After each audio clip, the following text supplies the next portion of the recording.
ענף א', ענף זהו מספר אדם ישר, שם בכתבי המשנה מרדי בתרא של הרחב ז"ל, ובעיקר הם סיכום מברך נושאים, באופן מחודש בתוספת ביאור ונימוק מכפי שקיבל מפי רבו אריזל.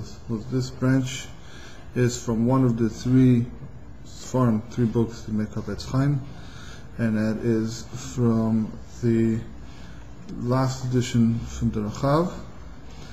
And there are some conclusions over here and certain editing of subjects in a new way, as the Rachav of Chaim Vital received from his teacher the Arizal.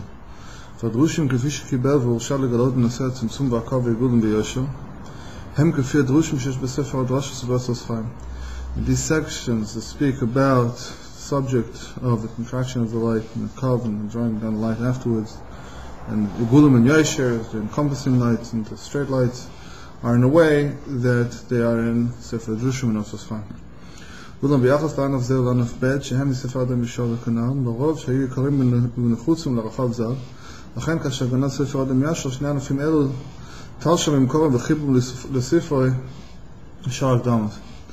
But since these specific teachings were so dear and so special to the Rachav, so when he hid the Sefer Adam Yashar, he hid these two branches along with him.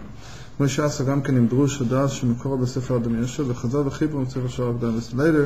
he connected to the Sefer the gate of introductions, as he did also with Drush Hadas.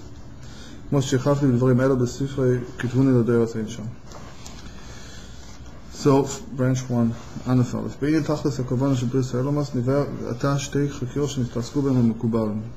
So, regarding the purpose for creation of the worlds, we will now explain two different paths, two different ways of explaining that the Kabbalists discuss.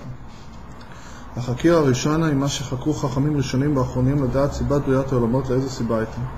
first question is the question that was asked by the early wise men and as well as the later ones, which is the cause and the reason for the creation of the worlds.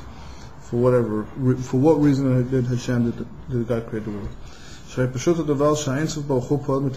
It's simple and accepted concept that the Ein Sof Baruch Hu, the no end, Hashem, acts from a certain desire, from a certain will. And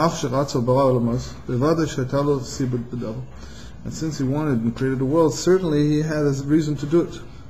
And it's also simple that the reason had to be very important and very dear. Because someone who's perfect, his actions are also perfect. Since God is perfect, it means his actions are perfect. And since this world is considered an action by Hashem, even though a very light action, then it means it has to be perfect. It means it needs to have a purpose. This is, by the way, just the way that the Kabbalists approach this question. There's three different approaches to this question: why does Hashem create the world? One is here from the Etz Chaim, one is from the Zohar, and one is from the Medrash. And the Rebbe of Shab in Sanach Vav discusses this question, and Pasuk is actually according to the Medrash that the reason, it actually mentions that the reason here in Etz Chaim and the reason from the Zohar are really not reasons why Hashem created the world. It's now that there is a world, what's its purpose? There's a difference between the question, what's the purpose for the world, and why did Hashem create the world? Why Hashem created the world, we can't answer. What's Hashem's will? What's Hashem's desire? We don't have any shaykhs, we don't have any relationship to ask, why did Hashem do something? We can say, now that Hashem created something, what is its purpose? So the Etz Chaim is really not asking why Hashem created the world, he's asking, what's the purpose of the world? The Medrash says, the Kadosh Baruch Hu had a taiva, had a desire, had almost an impulse, so to speak, to have a dwelling in the lowest world, and what that means in the lower world as opposed to the higher world, and why specifically in the lower world, all that's discussed in Chassidus. But the point is, where is the taiva? Where is the impulse? It's something that's higher than logic. Now, by us, a taiva, an impulse, a desire, is something that's lower than intellect. It's something that if we thought about it, usually we wouldn't run after our impulses. By Hashem, it's the opposite. By Hashem, an impulse means higher than knowledge, higher than wisdom, higher than will and desire, which means super rational and even super will. Again, that's Chaim's not taking that approach. That's Chaim is saying, now that there's a world, what is its purpose? That's really the question here.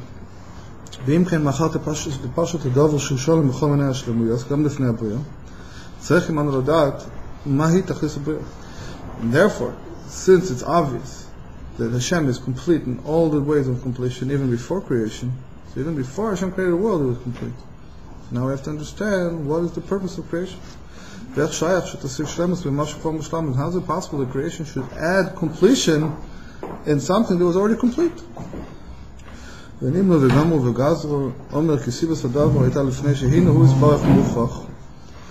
they decided that the cause, that the reason for this was that here he may be blessed.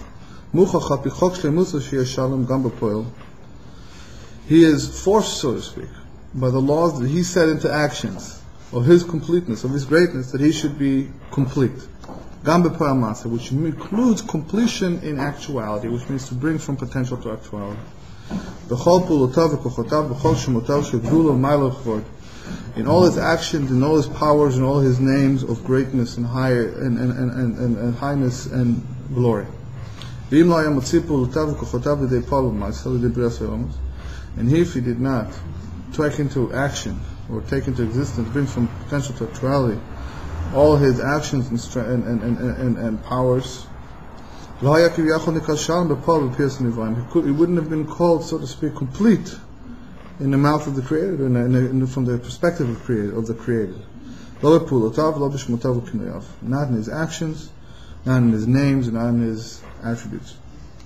Since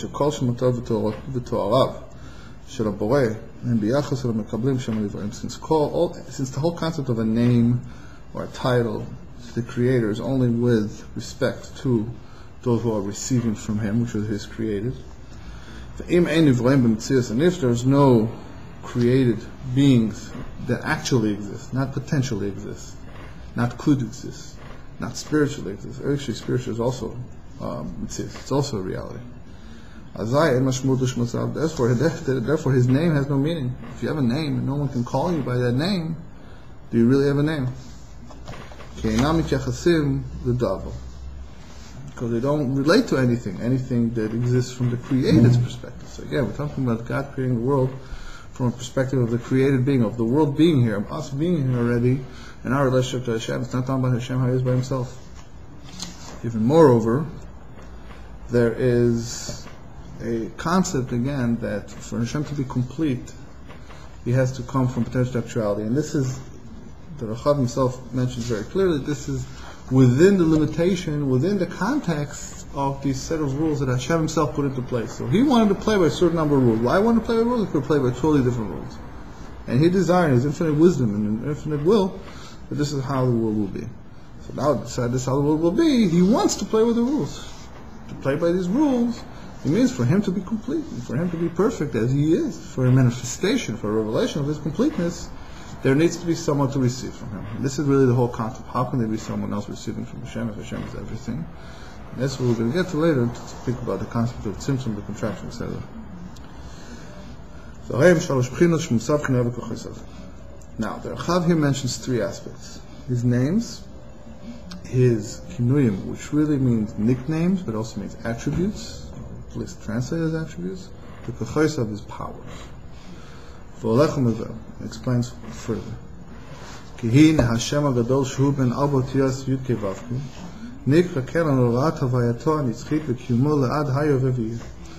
Hashem's great name, the four-letter name that we attribute to Hashem, Hashem Havaya Yud Kei Vav Kei, is hinting to the eternal existence of Hashem, because Yud Kei Vav Kei is Haya Vavi. He was, He is, and He will be. The Haya Tohu Terem Abriya. The word Haya was means His existence before creation. Bisman Kiyum Abriya, when He's bringing sustenance to creation, is called Hayve. And when creation turns back to whatever it will be in the future,